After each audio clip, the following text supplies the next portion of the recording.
Hey, what's up? I'm Yardfish, and this video is going to be a little bit different than usual in the sense that I'm not covering monkeys this time around, I'm covering cats. However, it does still unfortunately deal with zoo sadism and the individuals who derive pleasure from torturing and sexually abusing small animals. So if you're not in some kind of decent headspace right now, you should probably not watch this video. You should go do something else instead. Anything else, really. Alright, so with that out of the way, yeah, there's definitely quite a bit of stuff that I'm working on with regards to the monkey torture and the monkey abuse side of things, but that's something I'm gonna just set aside for a moment because for a while now, people have been sending me information, tips, and tidbits regarding another community of degenerate psychopaths on the internet who function a lot like the monkey torturers do. They like tickling their jiggly bits to videos of cats and kittens being tortured, abused, and killed on camera. Now, they're not quite as common on baseline social media as the monkey abusers are, as when it comes to companion animals in the West, such as dogs and cats, social media tend to be a bit more proactive in taking those down, and as a result, less common animals can usually take their position. For example, hamsters, rabbits, cephalopods, fish, baby monkeys. That's pretty much the reigning king right now. And instead, these cat torturers and dog torturers tend to stick to groups like Discord and Telegram primarily, though you can occasionally find them hanging out on certain spots in Reddit like anti-pets and the like. But anyway, I was planning on working on this cat torturing next year, but there was something that took place a couple weeks ago that pushed this up a little bit. So here's how this got started. Y'all ever seen a 13-year-old that heard black metal for the first time and they decide that they're gonna make that their entire personality and they start wearing black face paints and shit, talking about Satan is their one true master and whatnot?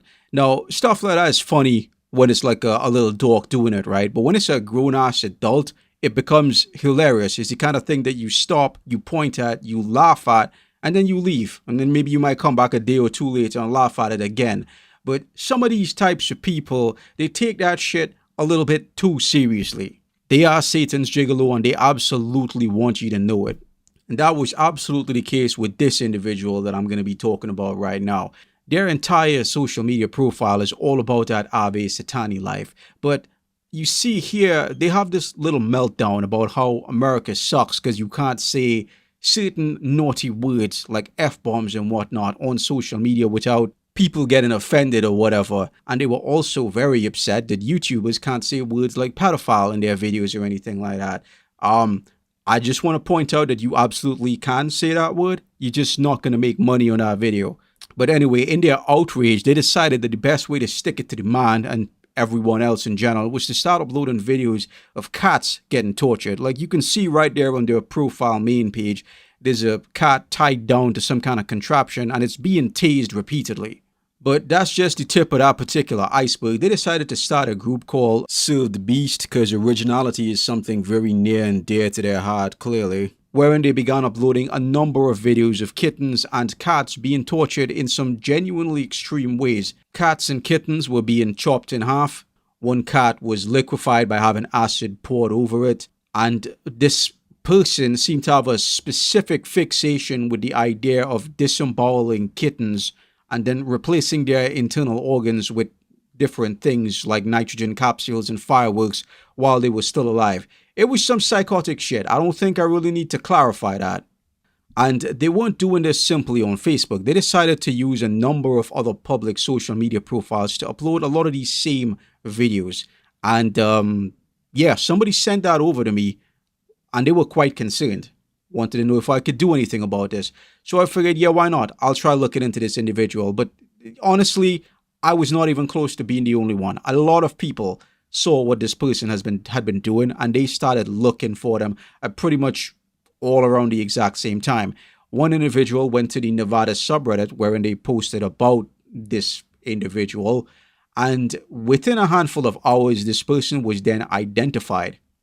Because zoo sadists are dumbasses without exception. This clown was using her real name to upload these videos, which also included her actual address. So people were able to find out who she was.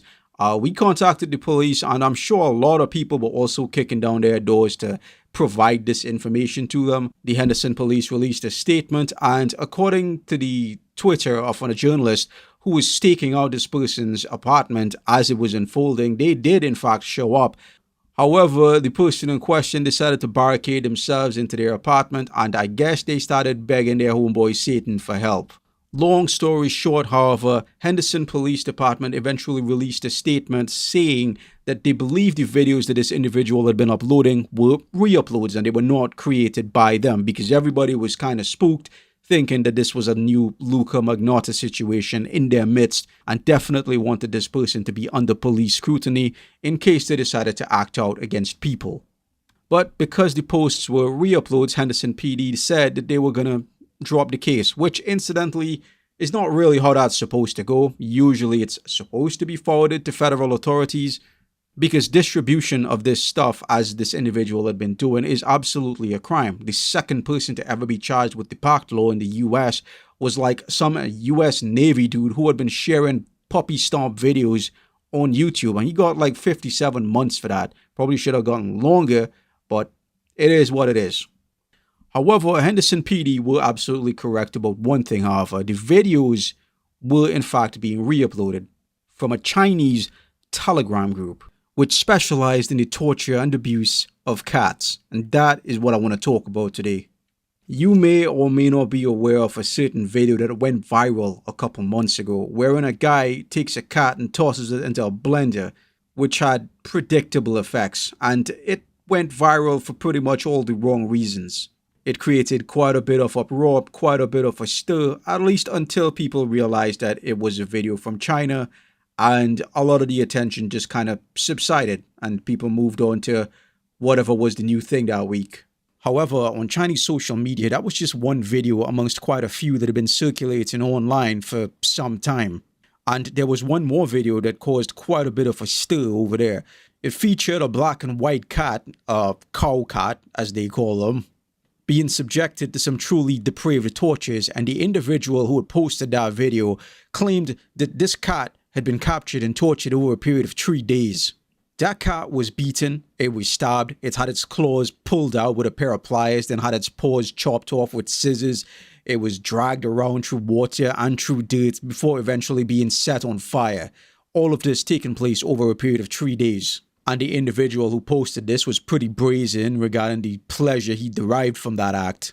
Now, a number of the people that saw these videos on Chinese social media got kind of sick of the fact that nobody was really doing anything about it. There was no attempt to really find and arrest these people on the part of Chinese law enforcement. So they decided that they were going to do it themselves. And, well, they found the guy in question. And his name was Zhuihei, I think. Like, look, I'm not a native Mandarin speaker, so I'm going to butcher all of these names. You're just going to have to bear with me. His name is on screen.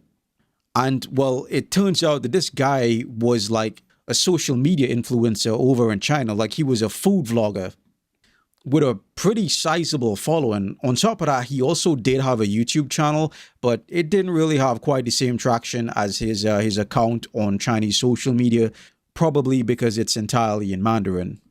So this degenerate nutjob, who also went by the name Jack LaShaw online, was making all these cozy little family dinner videos and whatnot, while in his downtime, he was out there in the bush torturing and murdering cats. I mean, just look at some of the comments on his videos. These people were just none the wiser as to what this guy was up to. So look, once this guy was identified, police were then informed of this guy's action and they paid him a visit, and, well, here's a copy of their statement. On April 26, 2023 at 23:53, our bureau's Chengbei police station received a report from a group of citizens stating a cat was stolen and the cat thief, Zhu Muhi, has been found. They request police assistance. After receiving the report, the Chengbei police station promptly dispatched officers and began an investigations. The current findings are, on March 15, Zhu Muhi, male 29 years old, abused a cat in a small grove in our country's Lusheng town and filmed the abuse as a short video, which he shared in a QQ group chat. The video subsequently spread on the internet and received strong condemnation from netizens and animal rights advocates, causing a negative social impact. According to the provisions of the Public Security Administration Punishments Law, the public security organs have legally detained that guy's name for disturbing public order. As an aside, the Mu in his name is actually a Chinese means of sort of concealing the name of the perpetrator. Think of it like as a John Doeification of the name in Chinese culture. So that's great. It seems that the police are actually acting and doing something about this guy. Except they didn't. They paid him a visit, they detained him momentarily, and then let him go. Because here's the thing. As of right now, there are no real laws in China regarding the welfare and protection of animals, or rather I should say domesticated animals. There are a couple laws that are specifically for certain species of protected wild animals, but as far as domesticated animals and even companion animals, which is a new concept in China, relatively speaking, yeah, there is no such protection for those critters. So they just kind of let this dude walk. So following this incident, this guy released like a little apology letter. He made a little cry. I'm real sorry I tortured a bunch of animals and posted the videos on the internet. Could you please forgive me? From the information I was given, he did at least lose his job with whatever entertainment company had been sponsoring this guy. So he lost his sponsorship, I think he lost his job, and his channel was terminated from the website in question. But quite obviously, that was not nearly enough for a lot of the people who saw what this guy had done, and they believed that he belonged in jail. Unfortunately, however, a bunch of other creepy little degenerates saw this as something to be emboldened by, because there have been quite a few individuals online that had been torturing animals and posting the videos on various forms of social media in China. And while there had been some blowback and some backlash, there'd never really been a situation like this where somebody had been accosted by the police and just casually walked away with no real legal ramifications. So when a bunch of these parasites saw what had went down in this scenario, they decided to come together under a unifying banner, calling themselves the fans of Jack LaShaw. And it's believed that their movement was spearheaded by a clown calling himself the cat addiction therapist, or Wang Xiaoyi, as he was later revealed to be. Now, unlike the monkey molesting community, wherein the majority of the consumers are English speakers, so it's pretty easy for us to get in there and figure out what's going on, this cat torture community, however, exists primarily on the Chinese side of the internet, at least initially. As a result, it's a bit more difficult to gather information on what's been going down because I don't speak Mandarin and I need to rely on a number of Chinese activists to help me out and provide me with a lot of this information from their side of the pond. And from what I've been told about Mr. Xiaoyi, he's a guy who's been active on social media for quite some time, posting videos of cats being tortured for around at least 10 years. He was so well known that even individuals in his local community were aware of what he was doing, but for whatever reason, nothing ever really came of it, beyond momentary outrage. And it's believed that a large part of this group's establishment, as well as the creation of its financial infrastructure, is largely due to this chump. Now, like Jack LaShaw, he was also identified a couple weeks ago and he was arrested by police, detained momentarily, and then released. Yeah, you can see him leaving wherever he was detained, being accosted by a bunch of activists and journalists, presumably asking him, "Why are you such a piece of shit, Mr. Xiaoyi? Why didn't you flush yourself down the toilet when you was like 2 years old? Why do we have to be the ones to deal with your bullshit?" But like a bitch, he jumps in his car and flees, and then later writes an apology letter. Where? I'm so sorry. Please forgive me for torturing and killing small defenseless animals. I have a hard life and whatever, typical stuff. As an aside, the video of the cat getting tossed into the blender, yeah, that's believed to be his handiwork, among with many other videos over the years that have been floating around on Chinese social media. Anyway, my point is, just like Jack before him, not much legally actually happened to this guy. He did, however, lose his job, which is a plus, but he did not see the inside of a jail cell where he belongs. And these events, they all just served to embolden this community and nut-job cat torturers in China to just become far more brazen and emboldened than ever before. And as a result, this community just began churning out video after video after video. using a template that is very, very similar to that of the monkey molesting community, wherein people join various Telegram groups and seek contact with the admins who they provide payment and instructions to with regards to the creation of a custom video. As an aside, when it comes to illicit content being produced and distributed across the internet and Telegram and so on, they all tend to use the same verification method, wherein the name of the client is written on a piece of paper or the victim's forehead and then, shown at the beginning of the video to indicate that this is not simply a duplicate that is being handed off as something new. And with regards to the cat community, from some of the documentation that was provided to me by some of these activists, evidently the price varies depending on like the breed of the cat and the complexity of the torture involved, which is, look, a disturbing amount of thought went into this because apparently they charge more for like strays because strays they live life on the streets and they're a lot more resilient than typical house cats. As a result, they can endure torture for longer, and as such, they command a higher price, which is whatever happened to regular hobbies, dog, like playing video games or catching fish and shit like that. Anyway, look, I understand that a lot of what I'm saying here sounds absurd. Like, this is too extreme to be true. I hear that a lot when it comes to some of the stuff that I talk about. A lot of people have difficulty wrapping their head around the things that some people do. They're like, why would anybody do something like this? Why would anybody want to pay money to watch an animal getting tortured? That's just, it can't be that many people. It has to be like 5, 10 people at most out there willing to see something like this. This kind of stuff just has to be some kind of myth, some kind of urban legend. It doesn't make any sense that it would exist. Like, even when we went to the feds about the monkey torture stuff, they didn't believe that until they saw the videos, because who in their right mind is going to believe that there is a 47-year-old grandma from Alabama who paid some slimy bastard in Indonesia a bunch of money so that he can sodomize a baby monkey to death with a heated nail? That is not something that the healthy human mind will conceptualize. That is just beyond the realm of possibility for most people. And despite all of the things that I've seen since I've started doing this, I am still aware that there are people out there who sensationalize things. They exaggerate.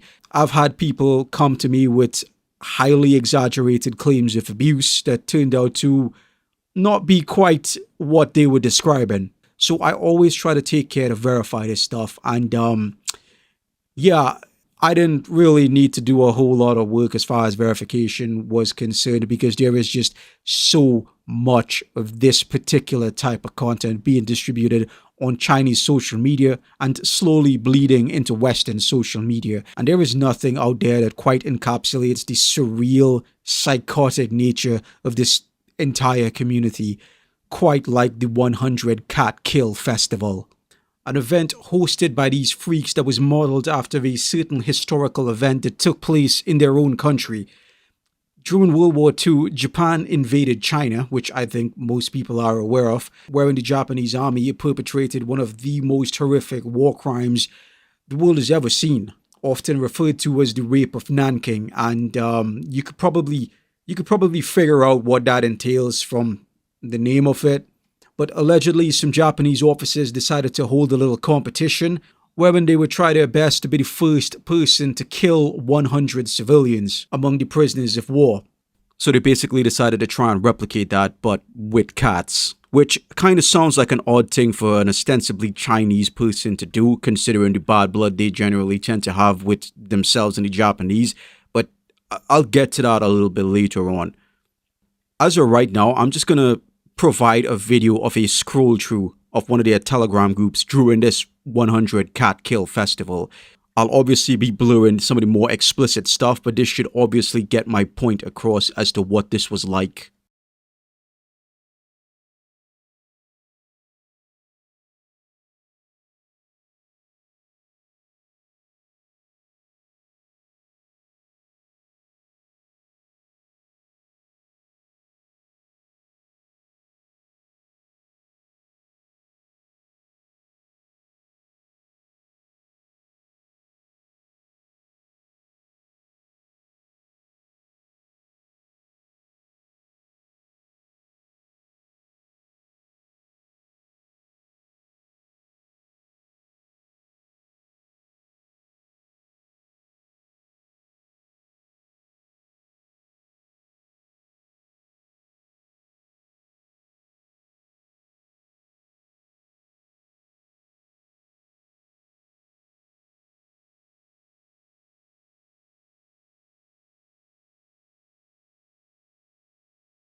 So yeah, it was just video after video after video of cats and kittens being tortured in some of the most depraved ways I've ever seen before. I've seen a lot of shit since I've started doing this kind of stuff, but like, dude, people were taking pregnant cats, cutting them open, and then dumping the newborn kittens into scalding hot water. People were skinning cats and then draping their pelts over their battered bodies afterwards and turning it into some kind of psychotic mockery. They were shoving like 100+ needles into a kitten, dismembering and decapitating small cats. It was an endless parade that went on for like a month as they tried to reach their goal of killing 100 cats. And look, thankfully, they didn't actually manage to hit that number of 100. This is the final tally that was posted on their Telegram at the end of the month. Thankfully, they didn't manage to actually get to 100, but this is still quite a lot. But I hope it can provide some kind of insight as to how nasty this particular community actually is, as well as allow you to understand that they are very much real. And when it comes to China, at least, they have absolutely not gone unnoticed. Because while people like Wang Xiaoyi and Jack LaShao basically walked off after being arrested by the police so they can go back and start filming more videos of them stomping on kittens, I suppose, regular civilians in China have taken note of them and absolutely refuse to just sit there and do nothing about it. They've been holding protests and demonstrations across not only China, but they've even attempted to rent billboard space in Times Square to try and bring attention to the existence and continued propagation of this community within China. They've even taken to renting billboard space in Times Square in a desperate attempt to be seen and heard by the international community to assist them in their efforts of imploring the Chinese government to implement some form of animal welfare law that can help curtail this burgeoning community of commercialized animal torture and snuff. Other activists and netizens have taken to Chinese social media and various platforms to create open source investigations wherein they try to identify the individuals creating this type of content. And they've had a measure of success with that, as I mentioned before, with Jack LaShao and Wang Xiaoyi, using their videos to piece together little tidbits that can help them identify where these people are located and who they are. And there are, of course, also those that take things to another level. But there are a few things that these investigators discovered that I found to be particularly disturbing, because these people that make these torture videos, they don't simply just do it on commission. No, they also take the time to set up events where they live stream the torture of cats and kittens, and they try as hard as they can to turn it into an absolute spectacle, wherein they upload photos of videos of cats that they've recently acquired and start taunting onlookers, telling them all of the things that they're going to do to these cats, which of course leads to a bunch of concerned people running around trying to stop what's about to come, which these cat torturers get a massive kick out of, until the day finally comes around and they make a big show out of it. But what makes this particularly nasty as well, though, is that they often attempt to extort the people trying to stop them. Usually by saying things like, if you want this cat to survive, then you're going to send me, either you send me money, you send me nudes, or you send them something that they can make use of. One particular anecdote that just kind of highlights this is the story of a white cat called Bucky. Bucky used to be someone's pet. These guys, much like Zoostatus in every other country, they get some serious jollies off for the idea of torturing an animal that they knew was once loved. That sort of perverse enjoyment of the violation of trust is like a big thing for them, regardless of what animal they have a preference for. And they like using stuff like Craigslist or similar services specifically because of that, and not simply because it's easier for them. In the case of Bucky, his owner cared for him enough that he also sent over a little cat bed to make sure that he was taken care of with his new owner, who, unknown to him, was a cat torturer. And they had a field day about that, talking about, look at this dumbass sending us a stupid cat bed, thinking his cat gonna be heading to some kind of loving home or whatever. Once people on Chinese social media saw that, because they make no attempt to hide their activities in their public groups, there was an attempt to find and locate the guy who originally owned Bucky and warn him that whoever he sold that cat to, or whoever he gave that cat to, I should say, was gonna do some pretty terrible shit to it.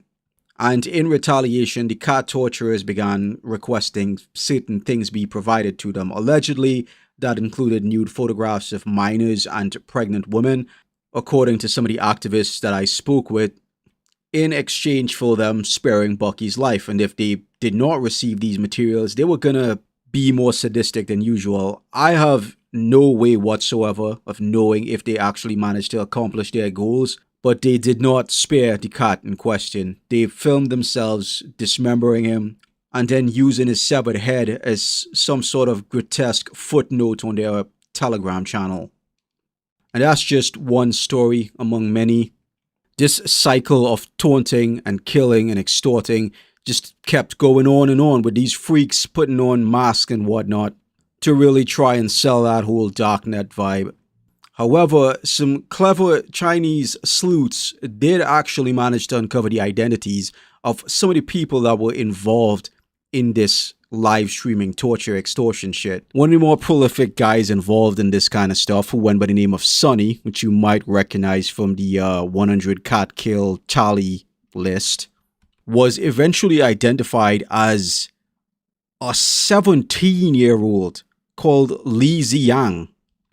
Yo, this is Editing Yardfish here. I just want to update this with some information. The Sonny from the Telegram group that I showed before is not this particular guy. He's not Li Ziyang. Everything else, however, checks out, including what this kid did in his live streams and everything else, except for the name, Sonny.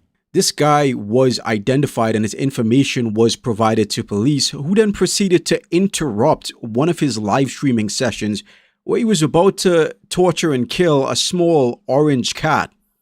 So this dude was caught in the act, and he admitted to what he did as well. So maybe there might actually be some kind of consequence coming around this time. Yeah, well, here's the thing about that, though. This dude apparently had a daddy who was kinda influential in the local Chinese Communist Party in that region. And apparently there's some sort of something referred to as a Wang Shi, I'm probably pronouncing that wrong, between this guy's daddy and local law enforcement, and as a result, nothing happened. And after a brief period of inactivity, he showed back up with a pair of cats captured in a cage, promising to resume his activities. I don't know if he actually managed to go through with it, but that was the last that I heard of him in particular. Now, you might be thinking, okay, one 17-year-old with rich connected parents torturing kittens on live stream shows is already kind of one too many, right? But there's more where that came from. Behold, a dweeb. This little gremlin goes by the name of Liu Yi. I think that's how it's pronounced. And he doesn't just have a rich and powerful daddy. No, he has a rich and powerful mommy as well.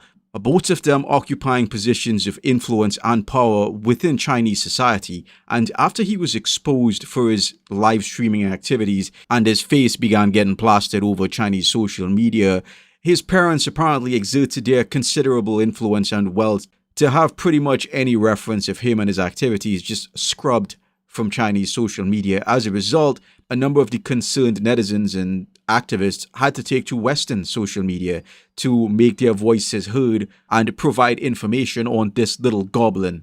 For example, hi dear animal lovers, it's me again. Today we're not talking about learning English. I want to cover a news. It's August 2023. Recently I received some videos, pictures, phone recordings from my fans in Chengdu, China. As we all know, Chengdu, China now has a huge sports event, and our president Xi Jinping was there. Okay, long story short, I was crying all night. It's about 17-year-old boy. This 17-year-old boy in Chengdu, China, Sichuan province, he likes to post videos that skin alive animals, mostly homeless cats and dogs. And recently, since his neighbors exposed his name, identity, home address, and his parents' real name and their high-ranking positions in China, he was in revenge mode. He was mad that they didn't respect his family's privacy, so he killed more. My friend was his former classmates. He told his friends that he would kill more cats, especially pregnant dogs and cats, and skin them alive, since people just don't know how to respect people's privacy, and it gives his parents huge trouble. Let me just read one of his posts. August 2023. It's much easier to torture and kill pregnant cat because they usually die within a day. But when I torture kittens and puppies, especially when they were 1 month old, I was amazed. I skinned them alive, dig out one eye, break a leg, and later took out another eye. Yet to my surprise, this puppy stayed alive for 4 days. He passed away 5 p.m. yesterday. This experience gave me huge high, and thanks to my parents, they have enough money and high-ranking power to protect me in Chengdu. With my parents' power and background, no one can touch me in Sichuan province. Now with this 大运会, with this international big sports event in Chengdu, China, we even have our president, Xi Jinping, over there. Things get out of control for this boy. Anybody who go to his house, who visit him, call him, will be arrested. He is killing more animals every day. I don't know. He wants to show off, to be famous, or just feel happy to torture animals, but please help us to stop this. For the next few days, I will try my best to cover and follow this story. I know there are a lot of things we can't help because it's in China, but please spread this news. Later details will be exposed, and I will post this boy's real name, address, phone number, his parents' real name, phone number, and this boy's picture, video, and I will translate what he said he will do to those animals. Please help. So again, this individual, much like the previous guys, despite being outed, suffered no legal ramifications for anything that he had done. Instead, from what I heard, his family was simply planning on shipping him off to Australia to attend college there. You know, there were also allegations that this guy's mother helps him acquire and dispose of the cats that he tortured and killed. Allegations don't really have anything that could solidly prove that though. But it is pretty disturbing to think about nonetheless, that these children are being assisted by their parents when it comes to doing this kind of stuff. And as bad as what I just said was, it kind of gets worse because this community seems to be making a distinct effort to recruit minors into their ranks and have them film videos for them. Because the idea of a very young child engaging in like depraved acts is one of those things that really gets these kinds of sickos going. And one of the methods that they use to try and get these kids over on their side is to essentially highlight the fact that you can make some really easy money by simply torturing animals after school. It's pretty effortless for them and it's not illegal over there. And unfortunately, that tactic has proven to be surprisingly effective, where they've managed to recruit children that are as young as 13. Sometimes I've heard about there being kids as young as 10. Filming videos for them, extremely graphic videos of kittens being dismembered and having their eyes gouged out that were then distributed across various social media channels. Some of these children were even subsequently identified as well as their parents and put on blast on sites like Weibo, but it didn't serve as much of a deterrent. They just kept going at it.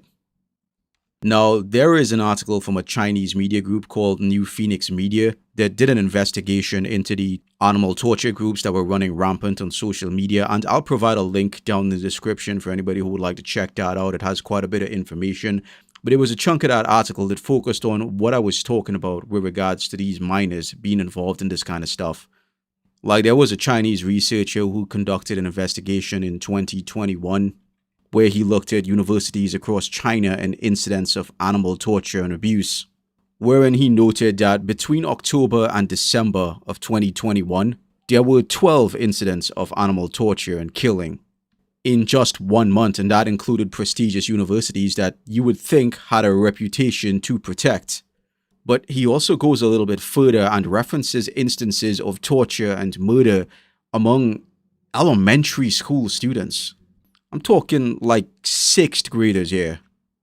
Compounding that issue further is that analysis of some of the footage taken from the QQ and Telegram groups that were exposed by Chinese activists. More than 1/3 of the members were under the age of 23. They also noted that in some of these live streams, the audience faces were visible via that whole checkerboard format that some of these programs use. And a number of them were children that were providing advice as to what should be done to the animal in question and encouraging the torturers.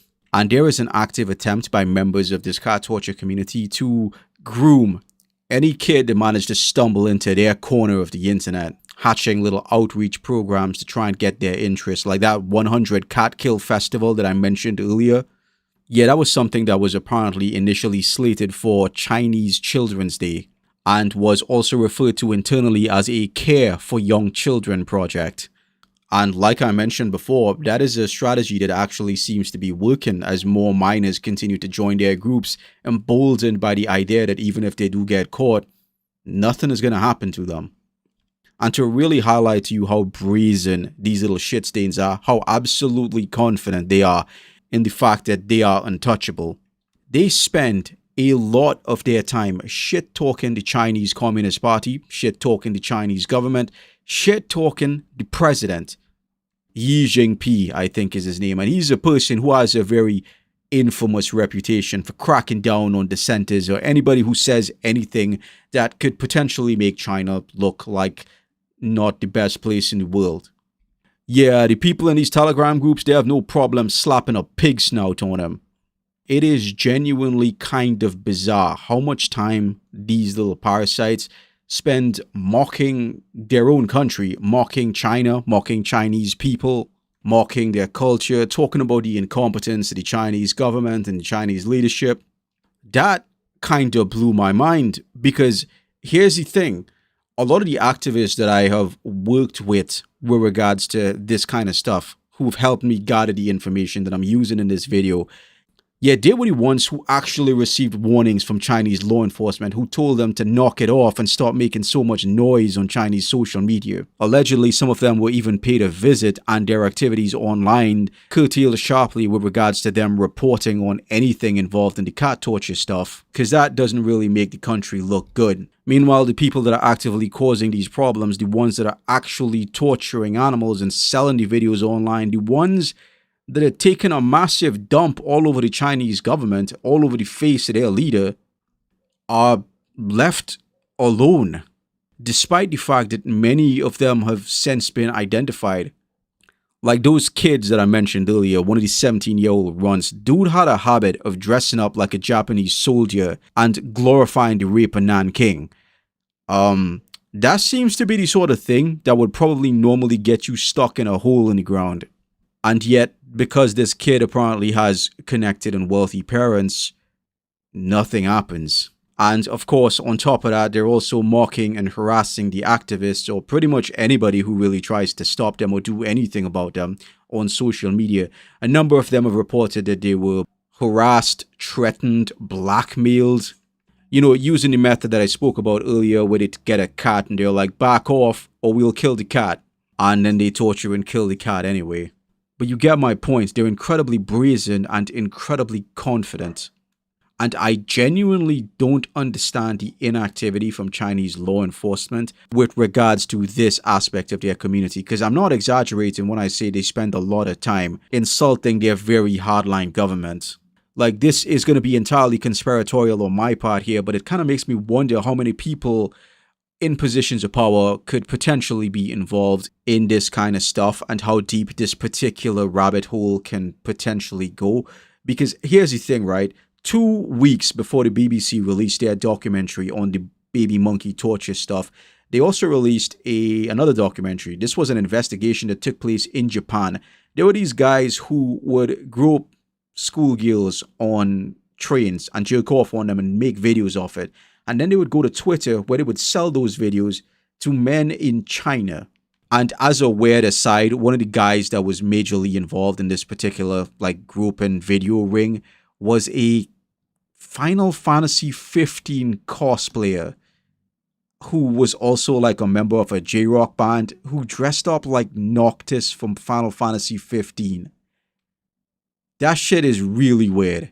But there genuinely appears to be this burgeoning industry of just the most depraved things imaginable manifesting in China over the last couple of years. Like, it did not take me very long at all to find other on Chinese social media where people were offering all kinds of really messed up shit for sale very, very openly. Like, not even trying to do the bare minimum of trying to hide their face. For example, this group uploading videos of shoes and stuff. Yeah, this isn't like some girl showing off her stash or anything like this.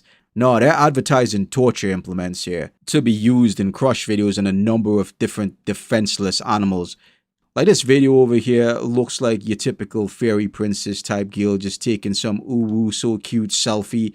Except in the background there, that's a dog hanging, swinging from its neck, dying in the background. And this was being just openly advertised on Telegram with around 1,500 members. It just kind of makes me wonder how much further it goes. And look, with regards to the cat stuff, like, this is much more difficult than dealing with the monkey stuff because with the monkey stuff, the majority of the people consuming this kind of content were from within the US, which already has laws in place to deal with degenerate scum like them. I was also able to get in touch with various researchers, law enforcement, journalists, and the like that could all assist in doing something about this particular problem. But I don't know anybody in China. I don't know if China even has journalists, much less me getting in touch with Chinese law enforcement. That is a complete pipe dream. So options here are a lot more limited, but I do also want to point something out. The Chinese activists, the Chinese citizens that are making a stand against this, that are really trying to do something about everything that goes on with regards to these torture groups, like, they have massive balls to actively put themselves in danger, to go up against a government that can potentially toss them in jail simply for civil disobedience and making their country look bad by exposing these kinds of things. People who face actual adversity and risk, genuine risk, but choose to go on anyway because it is the only way they can manage to effect some kind of change. It is incredibly admirable, because they have an absolutely daunting task ahead of them. Because here's the thing that I've learned in the 2.5 years since I've been doing this, really, is that the most difficult adversary that you're going to face, it's not evil people that are pieces of shit. It's human apathy. It's just getting people to listen to you to begin with when it comes to a lot of these really horrific things. Because people have a strange way of reacting to stuff like this. People can understandably get very upset from someone neglecting their animals, right? Or somebody maybe booping their animal a little bit too hard. And, you know, they can call for cancellations, call for that person to face some sort of consequence. Understandable. But when you tell them something like, these people are raping kittens or baby monkeys or puppies with a screwdriver and dismembering them, they lock up, they freeze. They immediately want to stick their fingers in their ears and run as far away as possible. They don't want to hear any of that shit. It's the sort of thing that completely ruins your day. And yeah, it does. That is a perfectly understandable and completely natural response to just not want to hear about stuff like this. Or to an extent also to just refuse to believe that this kind of stuff even exists because it sounds so depraved, so sick. Who would do this and why? It has to be some kind of bullshit that you're pulling. You know, you're just exaggerating, you're being histrionic. And this desire to look away, to run away, while it is understandable, kinda only ends up exacerbating the problem. Because you can't fix problems if you don't even know they exist to begin with. And that is kind of the unfortunate thing about these communities. People's revulsion for them ends up being their greatest asset. And they fester in the dark and they grow and they grow, they become larger and more of a problem. Kind of like the monkey torture community that existed on social media for years, and a lot of people kind of dismissed it as being like a trolling thing until it became what it is right now. And similarly with this Chinese cat torture stuff that's just spiraled way out of control and is now, as I mentioned at the start of this video, starting to kind of leak its way into the Western world as we've started to see more and more activity from individuals that appear to be Westerners in these groups. For example, the person that I opened this video on, the woman with the Ave Satani fetish. Yeah, like I pointed that out because it's kind of like a defining thing on all of her social media profiles, and it puts one of the videos that was released by this community of cat torturers in China into a different light, knowing that. I'm referring to a video where a cat is tortured and set on fire inside a pentagram, which is pretty odd for some random dude in China to be sticking in his videos, really out of place compared to all of the other stuff that they typically do. But it makes a lot more sense when you understand that many of these videos are made on commission. They are made to order by people paying for it, telling them what to do. You see my point? I'm still gathering more information on the involvement of Westerners in this community and so on, so I don't want to talk about all of that right now, but I think it is something that is worth pointing out. However, on a closing note though, from my own experience doing this stuff now and working with people who are involved in law enforcement and like, I can't tell you that animal torture is something that is being taken more and more seriously by members of law enforcement. And more of these freak shows end up facing consequences for their actions. Probably one of the most high-profile recent examples is zoologist Adam Britton, a man who, from a surface-level viewpoint, dedicated his entire life to protecting and nurturing animals. He and his wife ran a dog rehoming service. Yeah, that guy who dedicated his life to protecting animals was a degenerate, psychotic dog rapist who tortured, raped, and killed dozens of puppies and dogs over the course of a decade until eventually being snatched up by Australian law enforcement and made to answer for his crimes. And the same goes for a bunch of those monkey molesters that were recently picked up by law enforcement. Here's your fun tidbit for anybody who has ever been following the monkey torture community on YouTube and stuff like that. All of those people who were arrested so far, yeah, they were super active in the comment section in a lot of those monkey videos that you typically see. So there's a decent chance that you might have spoken to a few of them, and there's more of them to come. So it ain't all some kind of downer I'm trying to drop on you right now. I'm pointing out that it is getting better. And the best I can do with this video is to hope to assist the activists in China with their endeavors. People have a lot more power than they know, and making us think about this kind of stuff collectively absolutely has effects. I'm also going to put a little petition from Lady Freethinker about this issue down below, and I know some people are probably going to be like, what's the point of that? Petitions don't do jack shit. And yeah, I used to be of the exact same mentality back in the day, but ever since starting this kind of stuff, I can tell you that, yeah, they actually can definitely have an impact, especially when it comes to presenting this information to authority figures, to legislators, and simply sharing the petition in and of itself helps to raise awareness of this relatively underground issue as of right now. So thanks for listening to this if you managed to make it to the end. I appreciate it.